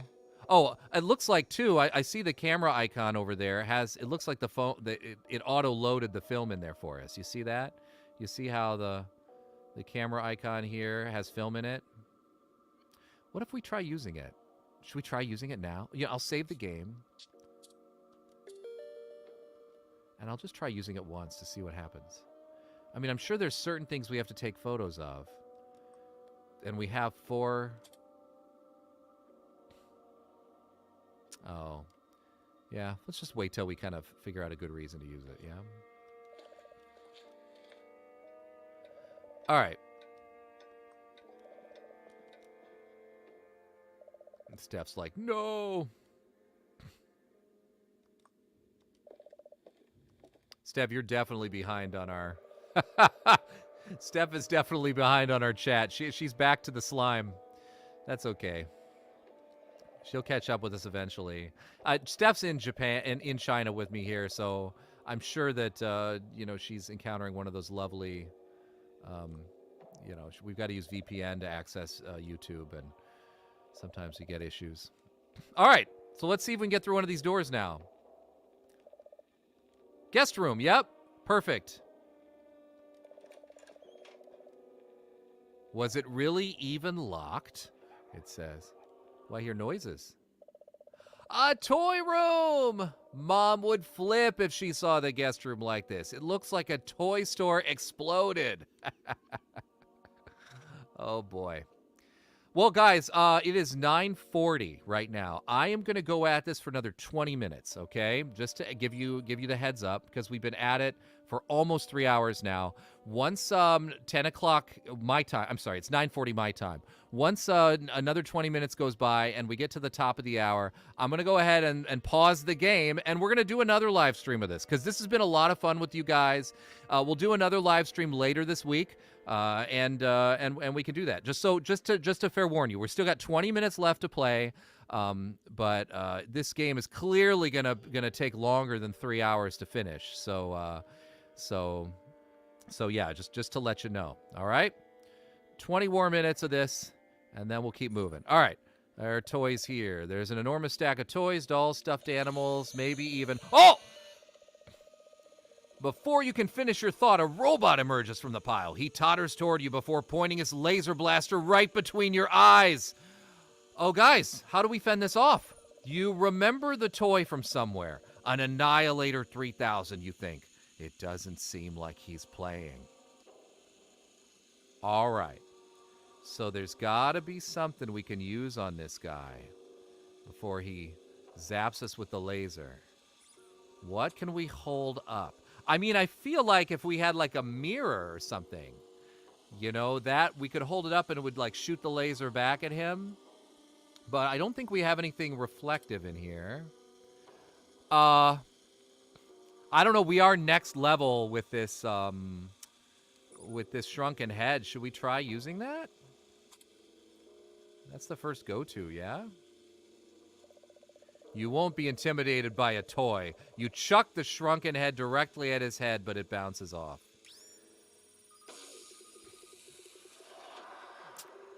Ah. The Annihilator takes its turn next, shooting a deadly laser beam your direction, and it doesn't bounce off. Fortunately, you only notice it for a split second. We are dead, dead, dead. Okay, it had to mention that it didn't bounce off, right? That's why I think my suspicions are correct. If we are to foil this robot with his laser, we need something that will bounce the laser back to him, right? So, let's trigger the robot again. Oh, we don't trigger the robot as long as we don't look at the toys. So we open the closet, and it said it's not what we expected. Let's move into the closet. You hold your breath just in case and hop to the other side. Aha! Of course. It's our infinity room again. Great. So now we have an easy way of getting back to the boys' room. This is perfect. Okay. I'm going to save the game here. And we're going to look around a little bit before the robot wakes up. Mom must have redecorated recently. This style is supremely questionable. Okay. There's also another door. Ah, bathroom! It's the bathroom door with no sign of the little sign your mom hung there for guests, which is probably an improvement. All right. We proceed into the bathroom. You're in the bathroom. It smells a little musty in here. You know, this bathroom doesn't look at all like the rest of the house, right? The house the decorating scheme of this haunted house is a little inconsistent. You take a look at yourself in the mirror, fixing a few uncooperative hairs, but at least you don't see any pimples. Let's try to open the cupboard. It opens easily without resistance. And is that a portal? Oh, that's a chute. The laundry chute goes directly to the laundry room downstairs. Or at least it used to in a normal house. I'm going to open this drawer. You pull the drawer open. And, oh, is that a mirror? Hand mirror! Oh, look, a hand mirror. Take the hand mirror. I mean, you know, the game's not terribly challenging, right? Like, these puzzles are not too difficult to figure out. You consider a nice hot shower to calm down, but decide to wait for later, all right? There's this rug. Let's look at the rug. Bathrooms have rugs so you don't slip when you leave the shower. Thank you, game. Thanks for letting me know. We could try turning on the faucet. Let's try that. You turn on the water, feeling it with your hand until it's nice and hot. Then you switch it to shower and let it spray harmlessly in the tub. Oh, it's steaming up the room. You know what? If it steams up the room, will that mean that something will appear on the mirror? Let's look at the mirror. You take a good look at yourself in the mirror. Okay, nothing. Nothing there. Are you able to close the door? No, okay. Can I... we got a steamy room. Steamy room. There's another door here. It's convenient that your room is bathroom adjacent, but it's been no picnic if everyone has to shower at once. Wait, I thought this was the door to our room. Oh, that's the guest room. Oh, this is one of those where the bathroom's between the guest room and the kids' room. Okay, you slip out the door to the right. Oh, this is the guest room. Okay, so we can go back through here from the guest room into our room. Let's open that door, which you hope is your bedroom. You walk through the door, and as you set foot in your bedroom, a wave of relief washes away your apprehension. It's changed, except for one conspicuous addition. Wonder what that is. So the house looks weird from the outside, but some of the rooms on the inside are just like normal. You gaze out your window to the street below. Everything looks so normal out there. It still hasn't started raining, for what that's worth. There are toys up here. You keep your favorite childhood toys on the shelf. Your taste has always been a little creepy. I hear you, my man. My taste is creepy, too. If our tastes weren't so creepy, we wouldn't be playing this game, would we? We certainly wouldn't have a horror movie podcast. By the way, Two Guys and a Chainsaw, just search it, and you'll find our podcast in case you want to check it out. It's chainsawhorror.com. Mom got so mad when you hung all these posters up, but what does she know? You'll love these bands forever. There's a unicorn poster, because why not? It is a girl's room, right? Stereotypical girl's room. I really thought we could find be able to pick up that unicorn poster to hang out in the hallway, because it did say we needed something cheery out there, right? Let's look at the bed. Your bed always feels so comfy and safe. Part of you wants to curl up and hide until this all blows over. We do have the option to sleep, guys. Should we try the sleep option? Let's do it. Let's try sleeping. Let's see what happens. You collapse into your bed and shut your eyes. In mere moments, you drift off. You shoot up in bed with a start. You're more rested, but you doubt you slept as long as it feels. Okay, I thought something crazy would happen while we slept, but maybe not. Here's some clothes. Some of your clothes are strewn about. Are these even clean or dirty? Smell! Let's smell them.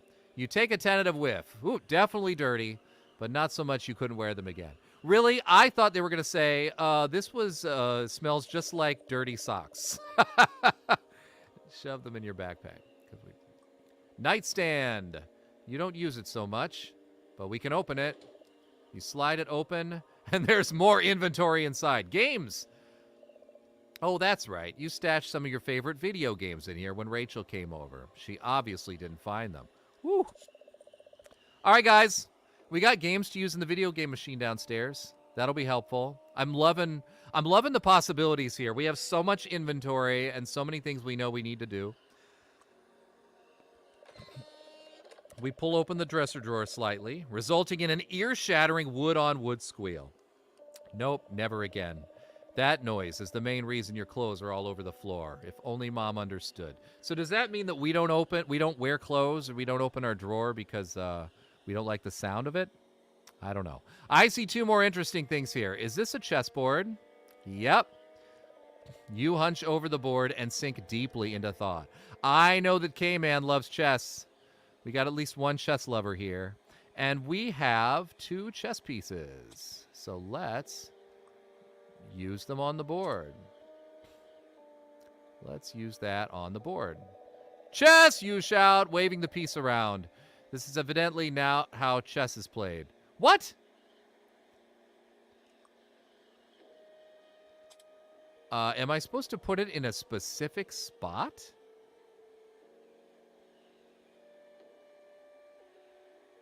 You can use it on the king? Chess, you shout, waving the piece around. Oh my goodness. You like that, don't you, K-Man? Do I use the queen on the board then? Use the queen on the king, maybe. Chess, you shout. Oh, it's the same thing. What?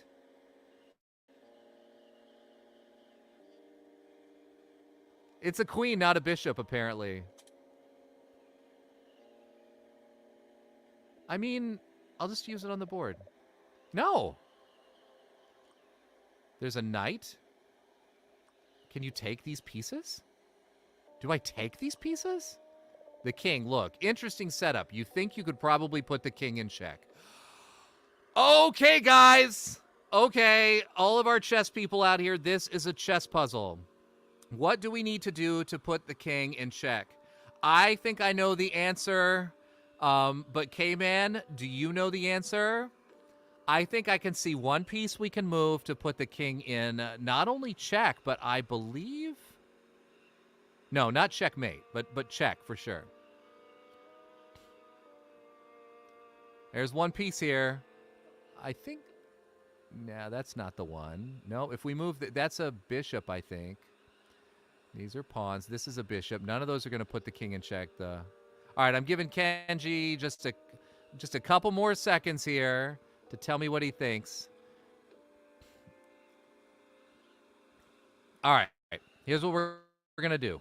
We're going to pick up. I think we're trying to take the white king.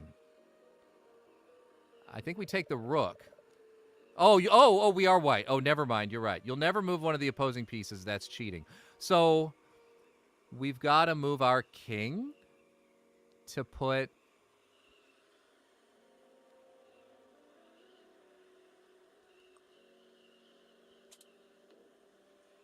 I mean, of course we can put the king in check by putting the rook on the board, but, like, that's not something you do. That's not how you play.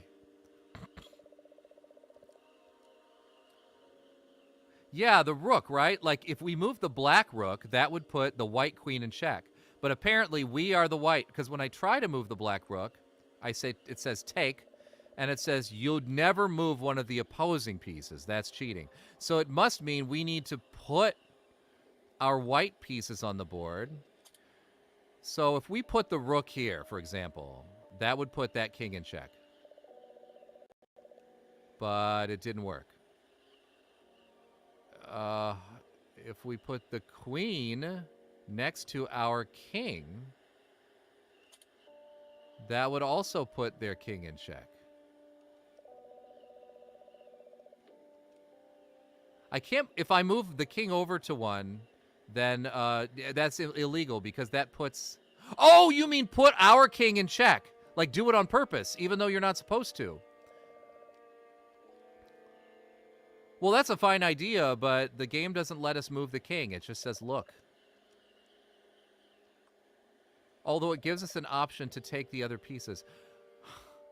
All right, guys, this chess thing, I think we're going to have to sort this chess game out later. Somebody take a screenshot of this, all right? Take a screenshot of this, puzzle over this. We won't go to a walkthrough. We won't cheat, but we will be coming back to this the next time we do our playthrough, okay? So hopefully you guys can come with better ideas on how we solve this puzzle. Right now, I'm just going to move on because there's some other things we can check out. Because here is that tape recorder that we know we need, right? Isn't that the tape recorder? Isn't it? Come on. Let me select it.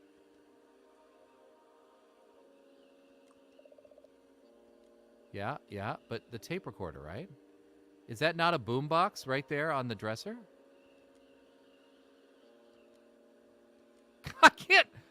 I can't select it. I can click the dresser. Oh, that's weird. Well, there's a piggy bank over here we haven't touched. Let's touch the piggy bank. Really?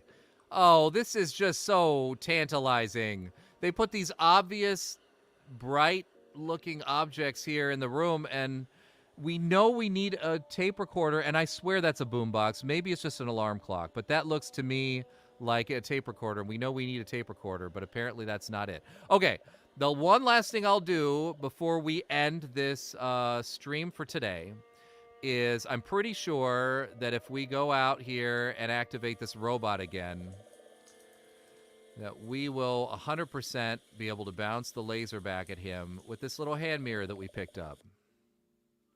Yep, I think you're right. I think you're right, K-Man. You're right, with the robot. All right, so I think if we look at the toys, we activate the robot again. All right, well, let's look at the toys. Enormous stack of toys, doll stuffed animals, maybe even a robot! Ah, no, not the robot! Don't hurt me, little robot! All right. The Annihilator 3000. All right. Oh, Liz, I think you're right about the password on the mirror. Or maybe we... You know what? We need to rub soap on the mirror first, right? You rub soap on the mirror, and then you steam it, and then something somebody wrote on there earlier appears. I guarantee you. Guarantee you. All right, but first, let's use our hand mirror on this robot, all right? Let's do it. I think K-Man knows what to do. Use the mirror on the tiny robot. You won't be you chuck the mirror at his head? What?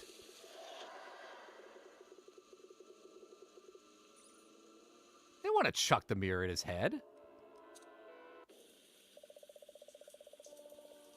I can't help but try this. Let's put some soap on that mirror in the bathroom. Let's put some soap on that real quick. Where is it? This is some of the... That's the soap bubbles. Use dish soap on mirror. You jet... Oh, that's not going to work. But maybe the detergent will do it. Use the detergent on the mirror. Yeah. Oh, that didn't do anything. We could maybe try the sponge. Or maybe I'm just wrong about this.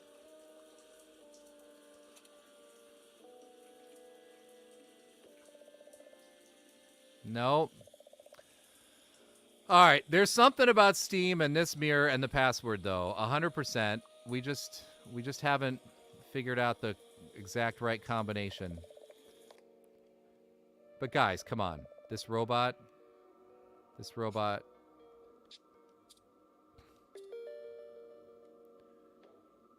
The mirror is going to work on this robot. I just didn't do it right or something. All right. Let's try this again. Mirror. Use. Oh, do we just use it on ourselves somehow?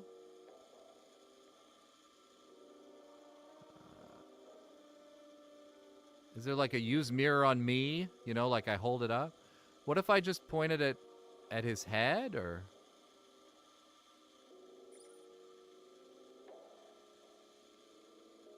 All right, one more time.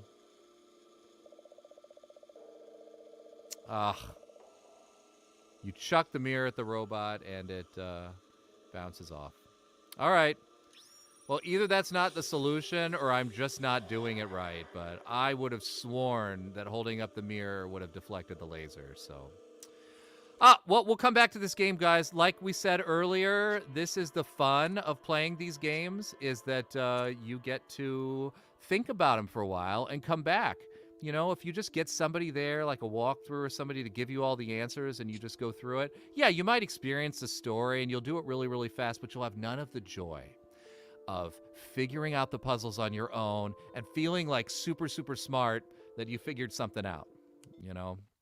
So that's what we'll do. And that's what's great about these games, too, is we can come back to them. So this ends our live stream for today. Guys, this is really, really fun. I'm so glad so many of you were able to join us today. So glad we were able to find a time that at least some of you could come.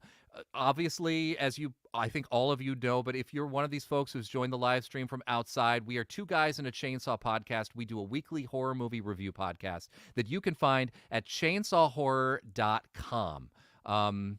And it's a real fun podcast. And like I said, even for some of you kids out there, we often do based horror movies. We do movies that are, not quite so scary, but still kind of fun and scary. Like we did the Goosebumps movie 2 weeks ago, which we highly suggest for kids. We've done cartoons like The Monster House and all of those. So if you go back to chainsawhorror.com or just search on YouTube, just search on Google, Two Guys in a Chainsaw podcast, you'll be able to find us on Facebook, YouTube. You'll find our website, and also Apple Podcasts. Anywhere basically that you go to get your podcasts and download them and listen to them, we're listed there. Subscribe to us there. Check us out, and go through our back catalog, like I said, and find one of those. Every year we do Halloween style horror movies that either take place at Halloween, or horror movies that are about Halloween, or just horror movies that have a Halloween flavor to them that we think is just like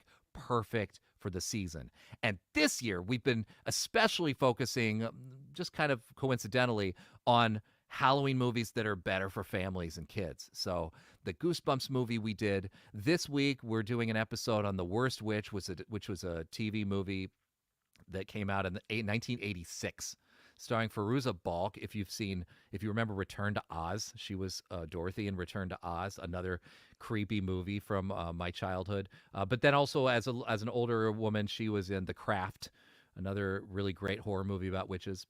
Anyway, The Worst Witch is perfect. It's just a kids movie, 100%, and stars Tim Curry as well. A lot of familiar faces in there, but Tim Curry does a musical number called "Anything Can Happen on Halloween" that has to be seen to believed. It's a lot of fun, and if you're a parent with young children, you should watch it. It's almost like a little Harry Potter, like a precursor to Harry Potter, about this girl who goes to this witching school, and she just can't do anything right. She's just the worst witch. But of course, at the end of it, she saves the day. So we're doing that, and then I think in 2 more weeks, on Halloween week, we're going to be doing a Netflix movie that came out very recently, starring one of the Wayans, and that involves kids and is a little more kid friendly. I can't tell you yet, how appropriate it is for the youngest kids because I haven't seen it, but we'll be doing that one.